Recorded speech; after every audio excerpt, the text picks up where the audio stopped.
కార్యాలయాలపై ACB దాడులు చేపట్టింది. రవాణా శాఖపై ముఖ్యమంత్రికి వరుస ఫిర్యాదుల నేపథ్యంలో ఏసీబీ రైడ్స్ చేస్తోంది. అంతర్రాష్ట్ర చెక్ పోస్టుల వద్ద నిత్యం వేలాది వాహనాల నుంచి లంచాలు తీసుకుంటున్నట్లు ఆరోపణలు వచ్చాయి. ఆర్టీఏ కార్యాలయాల్లో ఆర్టీఏ బ్రోకర్లు హవా కొనసాగిస్తున్నారని, సామాన్యులు లంచం ఇవ్వనిదే పని కావడం లేదని ఆవేదన చెందారు. రవాణా శాఖ మంత్రిగా పొన్నం ప్రభాకర్ బాధ్యతలు చేపట్టిన తర్వాత ఇటీవలే భారీగా ఆర్టీఏ అధికారులు బదిలీలయ్యాయి.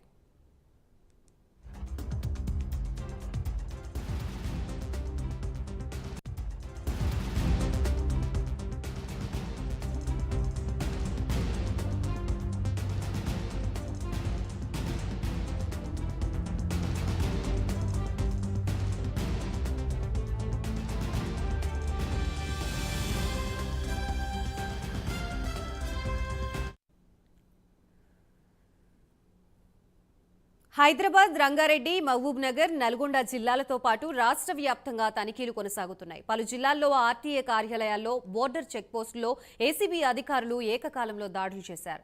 నల్గొండ, కరీంనగర్, మహబూబాబాద్, సిద్దిపేట, హైదరాబాద్, రంగారెడ్డి, ఆదిలాబాద్ జిల్లాల్లోనూ రోడ్డు రవాణా శాఖ కార్యాలయాలపై మూకుమ్మడిగా అవినీతి నిరోధక శాఖ అధికారులు రైడ్ చేశారు. ఆర్టీఓ ఏజెంట్లను ఆఫీసర్లు విచారిస్తున్నారు. అలాగే ఆఫీసుల్లో ఉన్న పలు ఫైళ్లని పరిశీలిస్తున్నారు.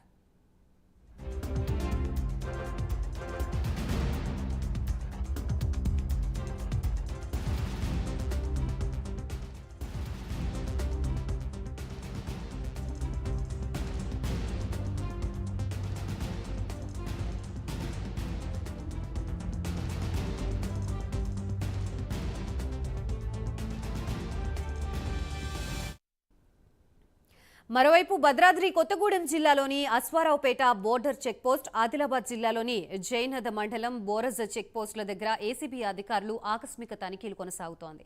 మహబూబాబాద్లోని రవాణా శాఖ కార్యాలయంలో 10 మంది ఏజెంట్లను ఏసీబీ అధికారులు అదుపులోకి తీసుకుని విచారిస్తున్నారు. ఆర్టీఓ ఆఫీసులో పత్రాల్ని క్షుణ్ణంగా పరిశీలిస్తున్నారు.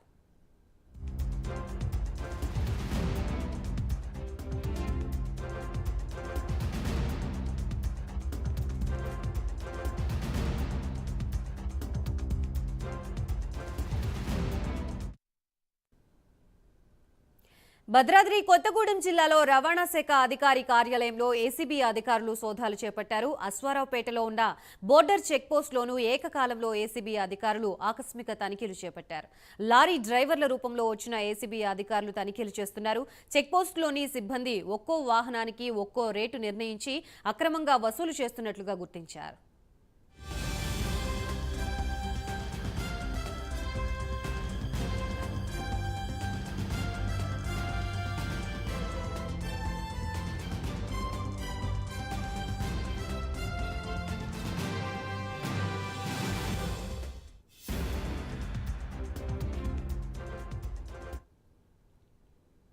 22 టైర్ల భారీ వాహనానికి 800 రూపాయలు, 16 టైర్ల వాహనానికి 400, 12 టైర్ల వాహనానికి 200 చొప్పున అక్రమ వసూళ్లు చేస్తున్నట్లుగా గుర్తించారు.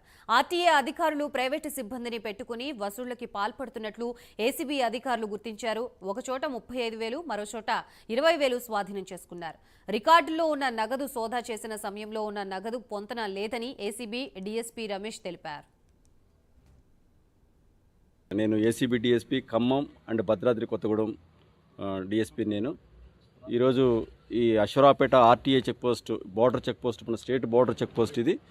ఈ అశ్వరావుపేటలో ఆర్టీఏ చెక్పోస్ట్ మీద మేము మా సిబ్బందితోటి మా అధికారుల ఆదేశాల మీదకు అనాథరైజ్డ్ అమౌంట్ చాలా దొరికింది ఇక్కడ.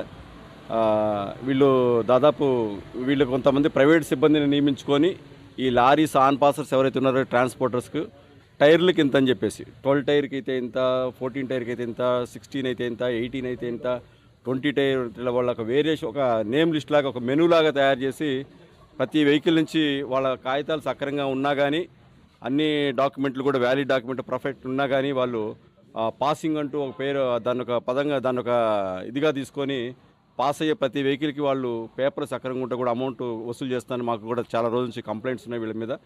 వీటన్నిటి మీద మేము కొంచెం ప్లాన్ ఆఫ్ యాక్షన్ తయారు చేసుకొని సమయం చూసుకొని ఈరోజు వీళ్ళ మీద రైడ్ చేయడం జరిగింది.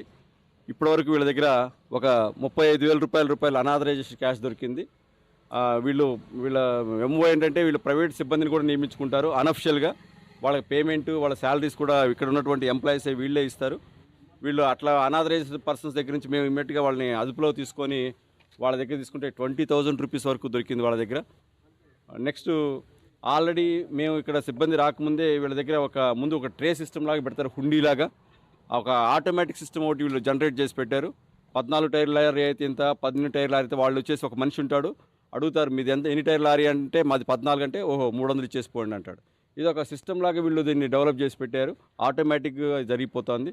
తర్వాత మేము వచ్చిన తర్వాత మీ ప్రెస్ మిత్రులు కూడా ఉన్నారు, చాలామంది వాళ్ళ పాత ప్రాక్టీస్ ప్రకారం చూస్తున్నారు. వాళ్ళు కూడా సార్ మాది 14 టైర్ లారీ 300 ఇచ్చేసి మేమే వాళ్ళ స్టాఫ్ అనుకొని మాకు ఇవ్వడం స్టార్ట్ చేశారు.